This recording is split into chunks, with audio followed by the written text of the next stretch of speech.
Taylor Sheridan may be about to pull off a major actor's character death after failing with Kevin Costner in Yellowstone. Taylor Sheridan has a chance to do what he couldn't do with Kevin Costner's John Dutton in Yellowstone, kill off a major character in a satisfying way. The series finale of Yellowstone wasn't what most longtime fans of the show were expecting, and it's largely because Kevin Costner left Yellowstone before its ending. Costner was experiencing creative differences with Taylor Sheridan, so his character, John Dutton, had to be written off the show. Unfortunately, that didn't leave Sheridan with many options, and John's ending in Yellowstone didn't feel adequate for such an important character.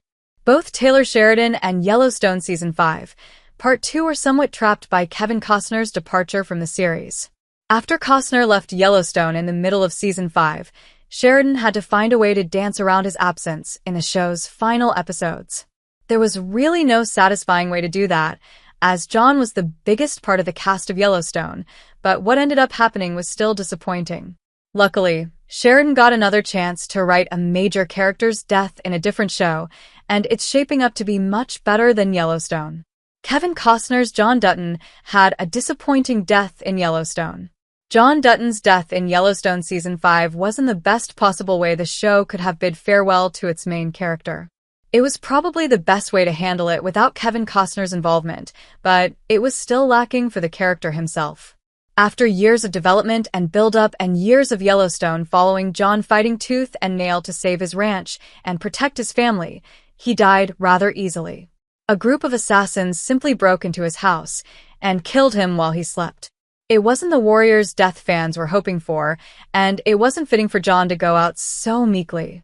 Part of the reason John's death was so underwhelming is because of how sudden it all felt. Because of Costner's departure, Yellowstone had to abruptly end John's story, without much setup. At the start of Yellowstone Season 5, Part 2, John was simply already dead, and the show backtracked to explain how it happened. Aside from Jamie, Wes Bentley, asking Sarah Atwood, Don Olivieri, about professionals, Yellowstone didn't have any build-up to John's death. He also didn't get much resolution because of how quickly he died, and the whole situation just felt messy. Taylor Sheridan looks set to do a big death right in Landman. Taylor Sheridan now has the chance to do a major character's death right in Landman. At the end of Landman Episode 9, Monty Miller, Jon Hamm, seemingly dies from complications with his heart health. While there's a chance he survived, it seems much more likely that Monty is dead or dying in Landman. If Monty did die, then Landman already handled a major character's death better than Yellowstone handled John's death. While most of that is due to the fact that Sheridan was able to plan the season around Hamm's involvement, which he couldn't with Costner, Landman also earned Monty's death. Throughout Landman's Season 1, Monty's heart health has been a major concern. From the very beginning, Demi Moore, has been hounding him about the stress related to his job as the CEO of MTEX and begging him to worry about his personal health. That set up a major heart problem for Monty later in the season, which Landman Episode 8 delivered on.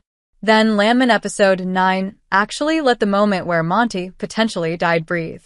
Landman created a situation where even the death of a major star's character felt natural and earned, which is what Yellowstone should have done with John.